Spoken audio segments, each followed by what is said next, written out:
La liberté signifie la responsabilité, c'est pourquoi plusieurs hommes la craignent, disait naturellement Georges Bernard Shaw. Et parce que nous sommes des hommes, nous sommes des responsables, nous essayons au quotidien de vous mettre toujours au devant de la scène. Mesdames, Mesdemoiselles, Messieurs, c'est un réel plaisir de vous savoir de notre Sumboa Sport Télévision, la chaîne qui va au-delà de la passion pour votre émission, votre magazine Sur les traces. Sur les traces, naturellement, ce jour, nous sommes ouverts naturellement au noble art qui n'est autre que la boxe au Cameroun avec présentement le responsable en chef de la Ligue régionale du centre de boxe du Cameroun à la personne de Jean-Michel Evina, ancien boxeur qui va nous ouvrir le ring plutôt et non son jardin secret, mais un ring où on va livrer un combat pendant 26 minutes pour en savoir certainement plus sur ces nombres. Il est avec nous sur ce décor bien précisé du camp de l'unité de Yaoundé pour nous apporter plus d'amples explications en ce qui concerne la boxe camerounaise. On va d'ailleurs l'accueillir naturellement le président. C'est un président, mais c'est un boxeur, un athlète de mérite de ce côté-là. Bonjour et bienvenue, président Jean-Michel Evina. Bonjour et surtout merci à Sumboa Sport qui donne l'occasion à la boxe de se développer plus, de se vulgariser, d'être connu d'une autre manière. Voilà, la boxe aujourd'hui, on va en parler de long en large, mais on commence par vous. Vous êtes une personnalité qui a roulé sa bosse au niveau de la boxe et naturellement, aujourd'hui, c'est dans l'administration de cette boxe. Qui est, si on nous demandait qui est réellement Jean-Michel Evina, on dirait quoi? Oui, en tant que boxeur, j'ai fait plusieurs fois champion du Cameroun. J'ai fait vice-champion d'Afrique. J'ai été champion international. Je me suis initié un peu en boxe professionnelle. Voilà un peu le Jean-Michel Evina, Handa boxeur. Bon, c'est dans la vie quotidienne, je me débrouille, je suis un homme d'affaires, je fais dans des affaires. Donc voilà un peu la modeste personne de Jean-Michel Evina. Et comme vous le savez, c'est un noble art. Il est véritablement modeste, il est noble avec sa personnalité. Mais on va d'abord parler de votre carrière, Jean-Michel Evina. Vous êtes un ancien boxeur. Vous étiez d'ailleurs le président de l'association des anciens boxeurs, que vous venez déjà de léguer votre titre à un autre collègue. Aujourd'hui, votre carrière n'a pas été tellement longue, mais a été un véritable succès. Parlez-nous de votre naissance dans la boxe. Bon, dire qu'elle n'a même pas été longue, je ne sais pas trop, parce que c'est pas parce qu'on a boxé peut-être jusqu'à 50 ans qu'on a peut-être fait une longue carrière. Il faut déjà dire que j'arrive en boxe très jeune. J'avais l'âge de 12 ans. J'avais été intéressé par la boxe par le biais des amis au quartier, parce que déjà la boxe c'est un sport que tout petit j'aimais regarder à la télévision et autres, mais je n'avais pas imaginé un seul instant que moi je pouvais boxer, parce que je me disais non, on se donne les coups de poing, on va aller me casser les dents, les bosses et tout ça. Mais qui se trouve donc qu'il y a des camarades au quartier qui avaient commencé à venir apprendre à boxer et qui reviennent nous dire que non, moi au camp de l'unité je tape les gens là-bas, je boxe les gens là-bas. À moi de me poser la question que m'attend, mais pourquoi moi j'ai peur? Si elles peuvent aller là-bas boxer les gens et que même avant même d'aller ici au quartier, ils ne pouvaient même pas déjà me boxer là, ça veut dire que si moi je vais boxer plus de personnes, que c'est ainsi que je me suis rendu ici au camp de l'unité avec mes petits moyens. Je suis arrivé au camp de l'unité, j'étais à l'âge de 12 ans, je m'étais tenu, j'étais arrivé ce jour-là, apparemment le camp de l'unité était fermé. Donc j'avais trouvé des gars qui s'entraînaient là dehors. Ça disait, ils étaient tellement effrayants que j'ai pas eu le courage de traverser la route. Ça, j'étais resté caché de l'autre côté de la rue, aller regarder s'entraîner là dehors, parce que c'était des costauds, avec des têtes rasées, sous le soleil, ils brillaient avec des gros muscles. J'ai pas eu le courage de les approcher. J'ai juste admiré leur entraînement toute la soirée et j'étais rentré à la maison. Le lendemain, j'étais revenu, le camp de l'unité était ouvert. Je suis entré, je me suis mis derrière le poteau. J'ai passé le temps juste à admirer leurs entraînements. J'ai fait ça 3 jours durant. C'est là le 4e jour que j'étais encore là derrière la porte toujours, qu'un ancien boxeur est venu vers moi et m'a dit « Petit, viens, j'ai déjà vu ici 2 fois, qu'est-ce que tu veux ?» J'ai dit « On va apprendre à boxer. » Il me dit « Ok, on paye l'inscription ici à 2000 francs. » J'ai dit, je suis venu avec mon argent, j'avais fait ma petite cotisation de mon argent de BI. Tous les enfants. Je suis venu avec et lui ai remis 2000. Il m'a dit, bon, place-toi là et commence à t'entraîner. Or, au passage, ce dernier n'était pas un entraîneur. Donc, même là, il m'avait placé, il n'avait pas cette qualité-là. 2 jours après, était donc arrivé M. Aïssine Chama, Jean-Baptiste, le fondateur même de la Fédération camerounaise de boxe. J'étais donc là en train de travailler, il m'a vu, parce que c'était un monsieur qui avait une particularité ici, il ne s'exprimait qu'en Ewondo. C'est-à-dire, il s'en foutait de savoir si vous étiez Bamileko, tout pourri ou quoi, il parlait tout le monde qu'en Ewondo. Et il m'a donc vu, il dit, « Roi, Zamuna, donc toi là, viens ici. Tu fais quoi ici ?» Il dit que je suis venu apprendre la boxe. Qui t'a mis là-bas? Il dit, c'est un monsieur là. Il me dit, mais ce n'est pas possible. Qui t'a envoyé ici? J'ai dit, mes parents. Il me dit, mais un petit enfant comme ça, tes parents t'ont envoyé ici? Il dit, non, non, non, tu es encore trop petit. Demande à ton papa de m'écrire une lettre.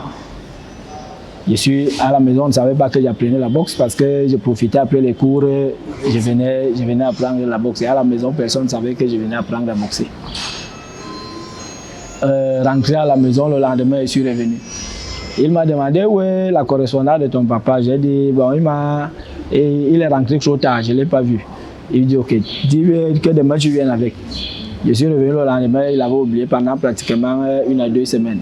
2 semaines après, il me dit, viens, viens, viens. La lettre de ton papa, j'ai dit qu'il avait écrit après, j'ai mis dans mon sac d'école, ça s'est déchiré. Il dit, va lui demander d'écrire encore.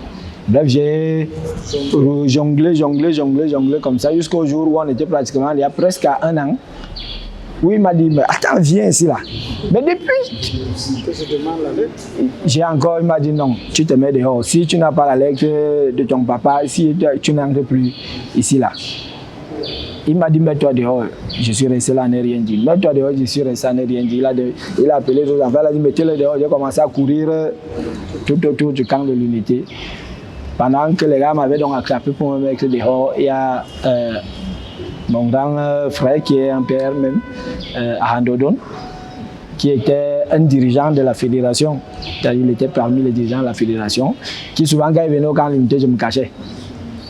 Il vient donc trouver comme arrêté, il dit, mais celui-ci fait quoi ici? Le mec ici lui dit, mais cet enfant, je ne comprends pas. Regarde un petit enfant comme ça, il est venu là depuis, c'est depuis pratiquement 1 an qu'il est là, moi trompé qu'il amène la règle de son père. Il dit, non, c'est mon fils. Il dit, comment ça?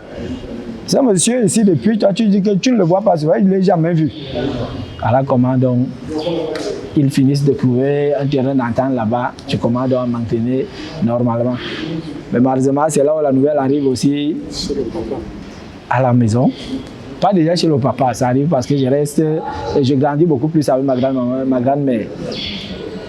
Parce que on m'a surnommé son mari.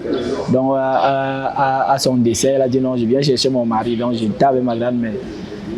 Bon, chez mon père, il n'y avait pas de souci parce que déjà j'étais avec mes tantes. Ce sont mes tantes qui disent non, tu ne peux pas faire la boxe. C'était donc un combat. Quand ils se sont rendus compte que franchement j'étais intéressé, très intéressé, elles m'ont dit ok, la condition, si tu échoues une seule fois, tu ne vas plus jamais faire ta boxe là. Donc du coup ça m'a mis dans une pression où, même s'il avait subi un entraînement dur comment, il fallait au moins que je jette un coup d'œil sur mon cahier, parce que c'était ça la condition pour que je fasse la boxe. Donc voilà comment j'ai fait mes premiers pas en boxe. Et Dieu merci, dès l'entame même de ma carrière, dès mes premiers combats, parce que j'ai fait une très longue formation, vu que j'étais encore très, très jeune. Mais ici prenait le temps pour ça, pour un mouvement, je pouvais faire même 3 mois dessus. C'est-à-dire un seul mouvement, je pouvais faire 3 mois dessus. Donc j'ai fait une formation rien qu'à l'initiation de la boxe, j'ai fait plus d'1 an et demi. On comprend.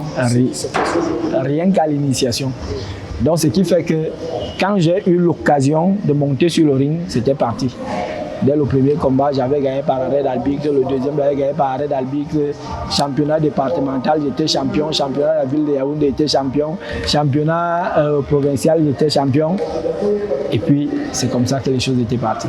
C'était lancé et on vous a connu sur l'échiquier national et même international, très jeune. Exactement, c'est pour ça que je disais que ça n'a pas été long parce que, à vous voir, vous n'aviez pas encore l'âge de quelqu'un qui avait ça. Et on comprend que c'est parce que vous aviez vite débuté. J'ai commencé très jeune et puis j'ai vraiment fait une carrière assez pleine.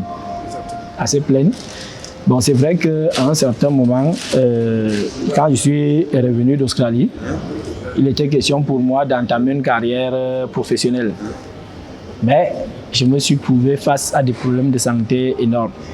Donc du coup, ça ne m'a pas permis de continuer dans ma carrière projetée professionnelle. J'ai dû arrêter.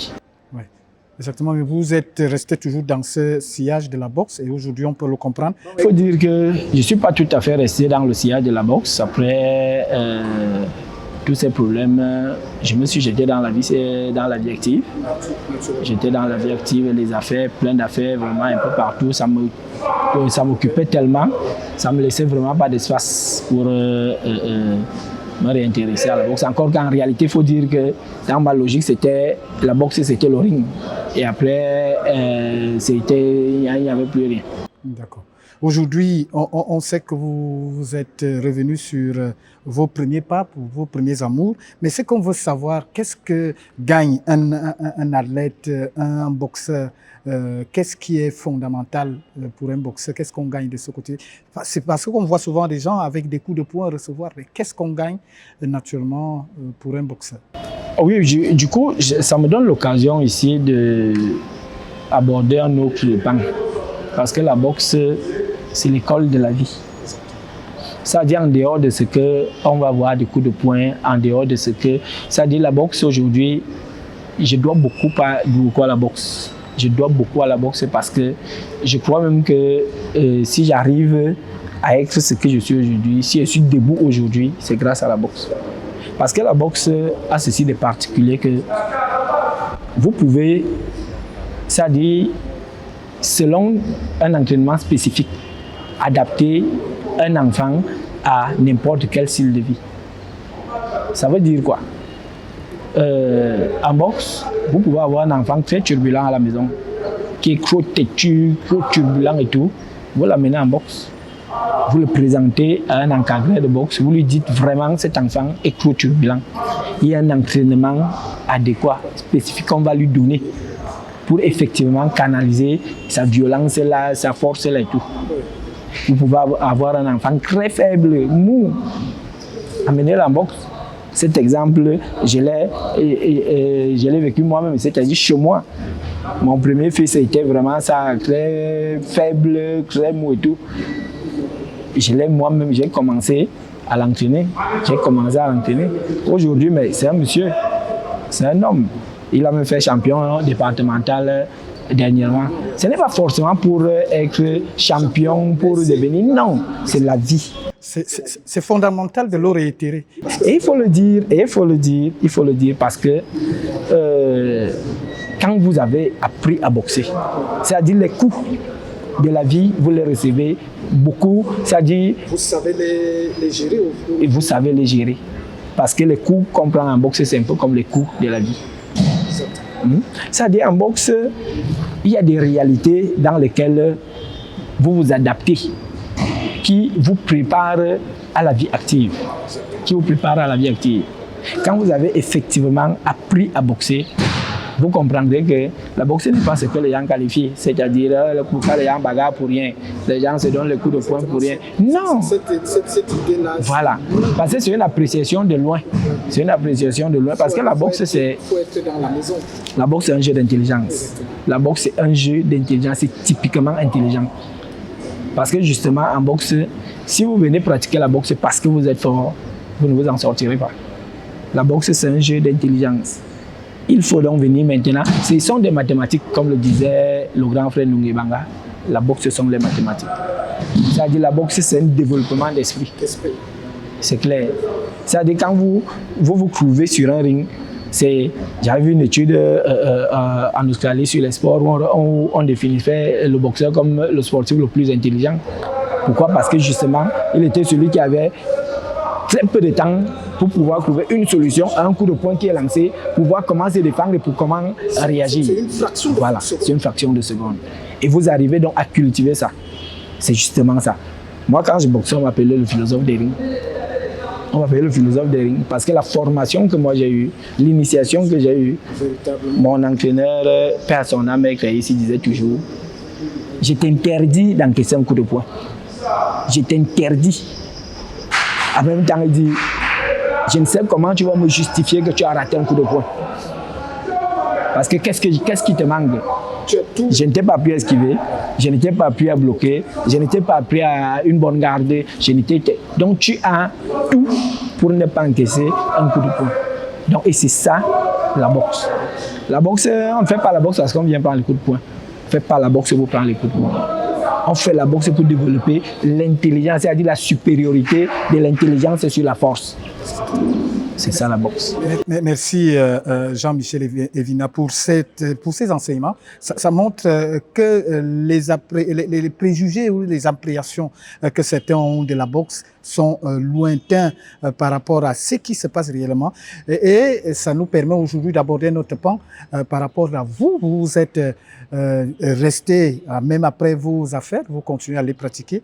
Vous êtes revenu pour naturellement permettre à cette jeunesse-là qui souhaite aussi pratiquer, apprendre de leur quotidien avec naturellement la Ligue régionale de boxe du centre où vous êtes naturellement le premier pilier de cette ligue. Aujourd'hui, comment se passe votre intégration dans cette nouvelle figuration, dans cette nouvelle configuration qui n'est autre que le style d'administrateur? Oui. Bon, déjà, il faut présenter même la Ligue en elle-même. C'est la Ligue régionale de boxe du centre. Je viens à la tête de la Ligue, c'était en 2013. En 2013. Il se trouve que la Ligue du centre, quand je viens à la tête de la Ligue, en réalité, il n'y a qu'un seul département qui fonctionne, le département du Fundi. Mon prédécesseur avait fait une certaine activité, une grande activité, parce qu'il allait de département en département, il organisait. Mais sauf que cette politique-là, je ne l'avais pas appréciée dès l'entrée, parce qu'effectivement, quand j'étais arrivé, il n'y avait rien qui existait de son passage. Les gens m'ont fait la même proposition que non, l'animation, comme le président départemental, ton prédécesseur faisait, c'était bien. J'ai dit non, ce n'était pas bien. Ce n'était pas bien, pourquoi? Parce qu'il prenait le ring à Yaoundé, les boxeurs à Yaoundé, les entraîneurs dans l'Omfundi, les arbitres dans l'Omfundi, et il allait avec dans un département et il organisait qu'il a fini. Après, il installe un bureau départemental là-bas, mais il porte quand même toute sa boxe, il rentre avec. Tout de suite après lui, le bureau départemental là, meurt, et puis c'est normal. Il est question pour nous ici de créer d'abord la boxe avant d'installer un bureau. C'est pour ça que vous allez voir que pratiquement après 8 ans, on n'a pratiquement pas de bureau départemental installé. Mais on a des émulations dans plus d'un département. Exactement. On l'a vécu avec beaucoup d'organisations ici. Ça dit on peut forcément maintenant dire que si on va dans l'Oignon Esso, on va trouver la boxe. Si on va dans Lomba Mekim, on va trouver la boxe. Si on va dans l'Alekié, on va trouver la boxe. Si on va dans Lomba Meinoubou, on va trouver la boxe. Donc, on a beaucoup de départements aujourd'hui qui sont fonctionnels. Il est donc question pour nous maintenant de parachever. Parce qu'effectivement, on ne peut pas avoir peut-être comme on a dans le BAM et nous Bouya Kendiki qui est vraiment très actif et on dit on installe une ligue. Je voudrais avoir un peu comme dans le Mbambekim ou dans Abiakwa, on a de la boxe, Antio on a la boxe, Ayoko on a la boxe. Au moins d'abord là, on a déjà 3 pôles de boxe. Ça veut dire comme moi, si on a un bureau départemental là, ils auront justement de ça qu'il est question. Donc voilà comment un peu le travail que nous sommes mis à faire au niveau de la Ligue du Centre. Certes avec trop de difficultés, il est vrai que si les choses n'avaient pas été aussi difficiles avec notre hiérarchie, je pense qu'à nos jours, on aurait une activité de boxe dans le centre qui ne dirait pas son nom. Donc, la boxe, au niveau de la Ligue du Centre, nous avons une certaine activité que nous avons menée jusqu'ici, très grande activité. Bon, les difficultés ne nous ont pas permis d'atteindre effectivement nos objectifs. Naturellement, la pandémie a coûté, qui pourtant l'année est... C'est vrai, la pandémie en elle-même nous a coûté énormément cher. Parce qu'il faut dire que l'année avant la Covid, on s'était rendu compte que le centre avait perdu pratiquement toute son élite. Parce que beaucoup de gars étaient partis.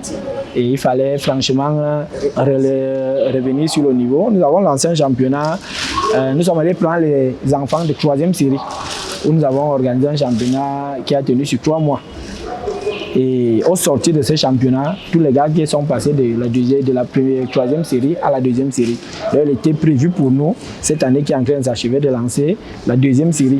Sachant qu'on devait justement aussi les amener de la 2e série à la 1re série pour qu'effectivement l'année prochaine, on ait des gars qu'on a ramenés au niveau d'élite. Voilà.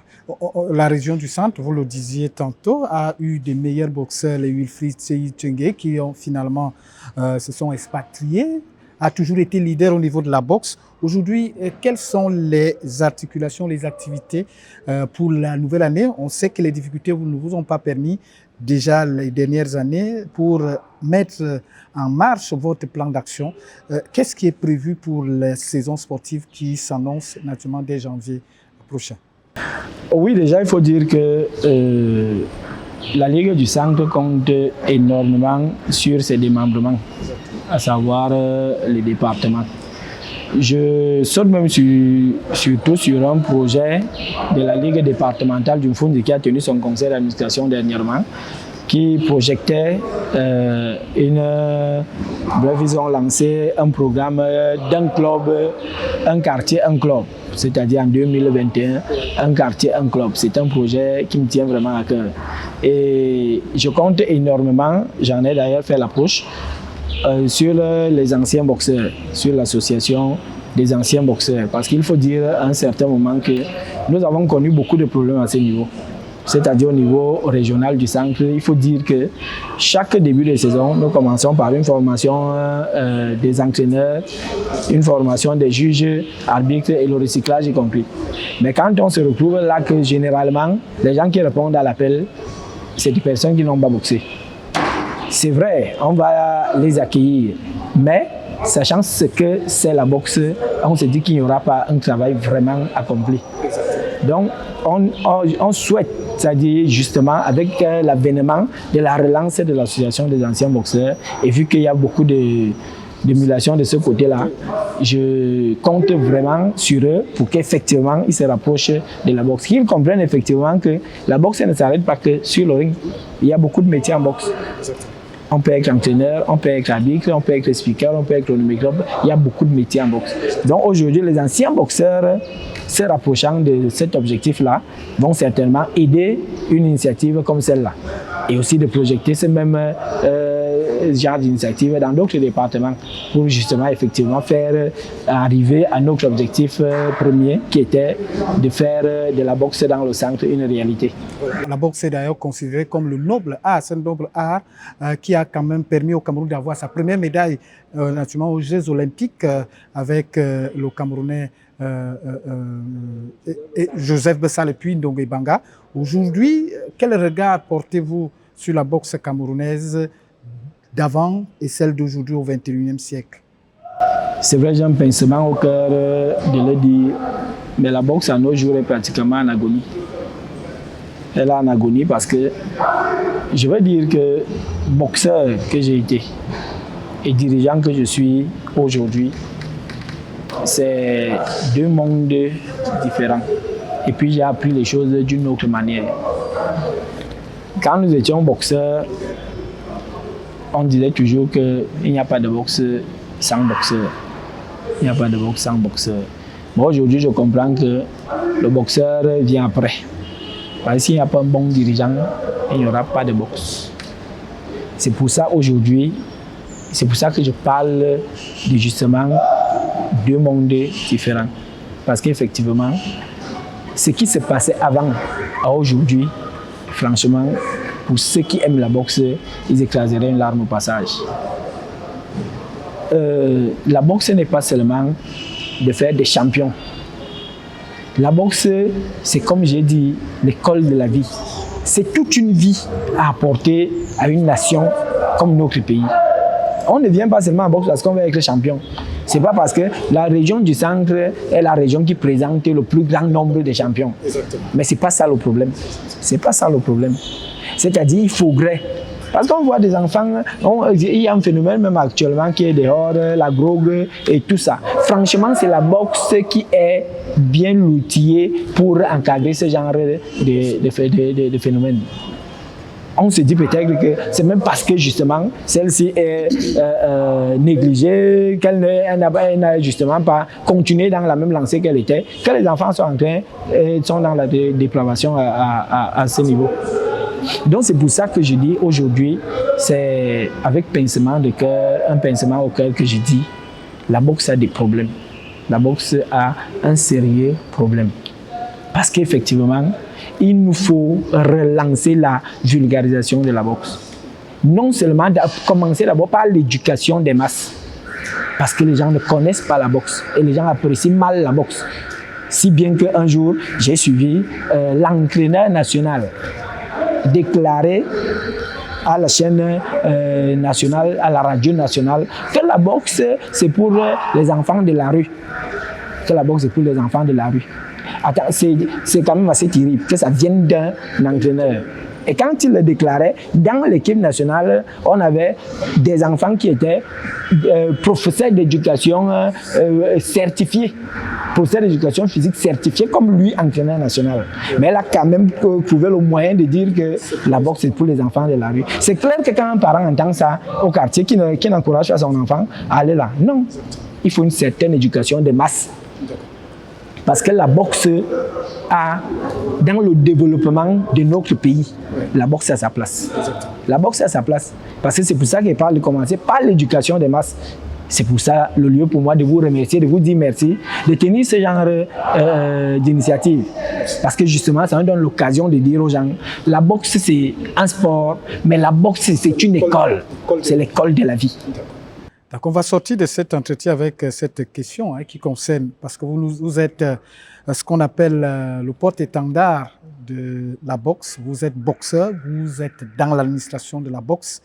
C'est quelque chose qui se passe aujourd'hui avec le football, où on demande aux footballeurs de ne pas simplement se figer au football. Il faut aussi penser qu'il y a d'autres ouvertures.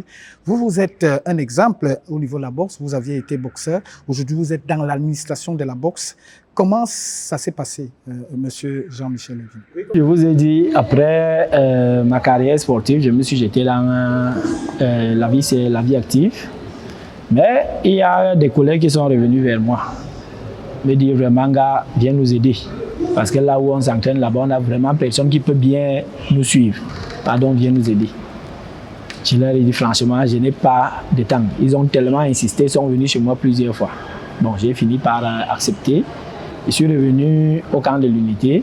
J'ai passé un diplôme d'entraîneur premier degré. J'ai commencé à suivre ces collègues avec qui j'avais même boxé, mais eux qui étaient encore sur le ring. J'ai commencé à les entraîner.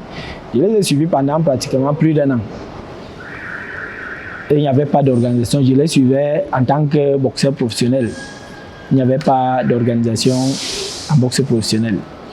Ce qui m'a donc, je suis allé vers le président de la fédération, Bertrand Mendouga, c'est lui qui était toujours là. Je suis allé vers lui et dit, mais président, j'entraîne les gars là depuis, comme boxeur professionnel, il n'y a pas de compétition. Ça se passe comment? Il m'a dit non, vraiment, il n'y a pas d'organisateur professionnel. C'est ça le problème. J'ai demandé comment ça se fait donc pour qu'on organise, pour qu'on soit organisateur professionnel. Il m'a dit non, il faut d'abord payer une licence d'organisateur professionnel. J'ai demandé ça coûte combien, il a dit 200 000. J'ai dit ok. C'est par là, c'est d'où la genèse donc, de l'association ACESPO. ACESPO. J'ai réuni les boxeurs qui pouvaient déjà faire de la boxe professionnelle. Nous avons ensemble mis sur pied l'association sportive Espoir et Promotion pour la promotion, la vulgarisation, le développement et organiser les combats de boxe professionnelle. Je suis donc reparti vers le président de la fédération. J'ai payé la licence d'organisateur professionnel. C'est ainsi que je me suis jeté dans les organisations professionnelles. Nous avons fait une très grande activité avec la CESPO, Association sportive de boxe professionnelle. Et vraiment, les choses allaient très bien. C'est-à-dire, on avait fait des championnats au niveau national, on a fait des champions. On était même en train de projeter déjà, d'organiser des classements, de programmer des classements au niveau africain.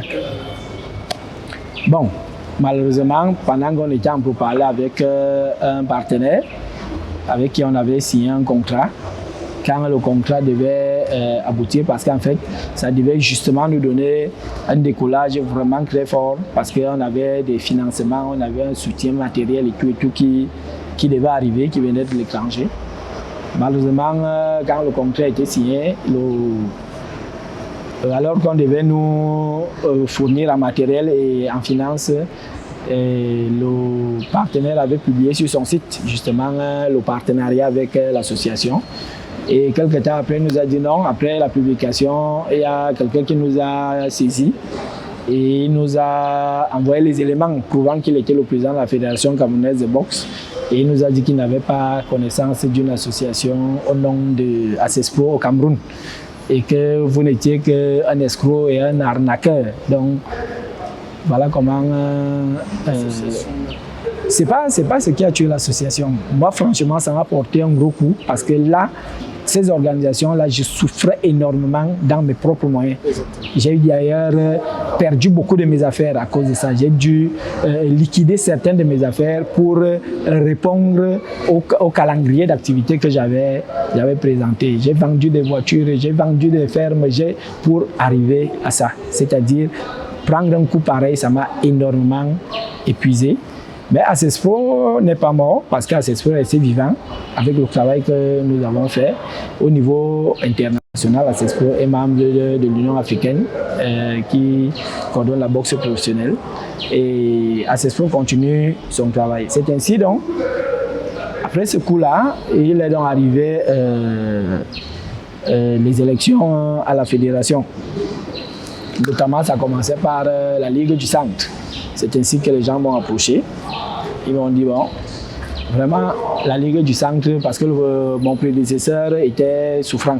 Donc, il n'était pas en santé. On dit vraiment, il faut nous prendre la Ligue du Centre. La Ligue du Centre, ça ne va pas. C'est ça qui m'a amené avec le président régional de boxe au centre. Donc, comme j'ai essayé de vous déployer toute l'activité qu'on a essayé de faire, c'est comme ça que je me suis mis au centre. Aussi très vite, la première année était très bonne parce qu'en une seule année, on est parti d'un seul département qui fonctionnait à 7 départements qui ont pu participer au championnat cette année-là. C'est M. Tchoum Justin qui était président de la fédération juste pour une année. Et l'année qui suivait, M. Mendouga Berkran est revenu. Et puis le climat était vraiment très délétère.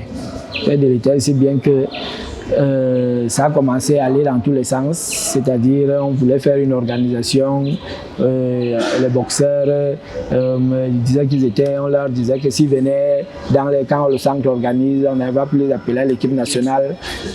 Quand les arbitres venaient, on leur disait que si vous partez encore là-bas, on ne vous appelle plus quand la fédération organise. C'est devenu très dur. C'est devenu très dur, si bien que même l'animation que nous avons commencé dans les départements ont pris un coup. Parce qu'effectivement, vous ne pouvez pas organiser un championnat régional, vous faites des champions au niveau régional, et puis on dit championnat national, vous apprenez par voie des médias que le centre est présent à tel championnat national avec peut-être 10 boxeurs. Et ces 10 boxeurs ne sont pas ceux qui ont fait champion au niveau régional. C'est clair que prochainement, quand vous appelez, les gars vont dire que vraiment président, on a aussi envie d'aller un peu plus loin. Donc du coup, voilà un peu l'atmosphère qui a plomber le centre, les activités du centre. C'est pour ça que je vous disais un peu plus haut que si n'y avait été cette situation, franchement, on aurait la boxe dans tous les départements. On aurait déjà installé tous les bureaux au niveau des départements au centre. On a fait des compétitions où nous commençons avec 10 clubs la première journée, le lendemain on n'a que 2 clubs. On a fait des compétitions, on fait première journée, deuxième journée, troisième journée, la quatrième journée, on prouve qu'on a enlevé les cordes du ring. Quand je demande au responsable qui est là, que c'est comment, il dit non, le président de la fédération m'a demandé de démonter les cordes et d'aller les cacher hors du camp de l'unité. D'accord.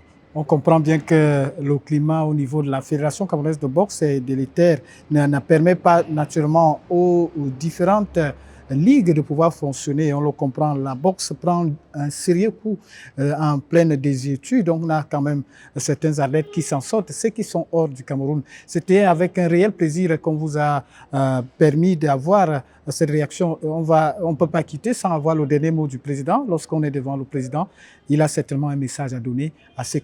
Oui, déjà je veux dire merci. Merci à Mboa TV.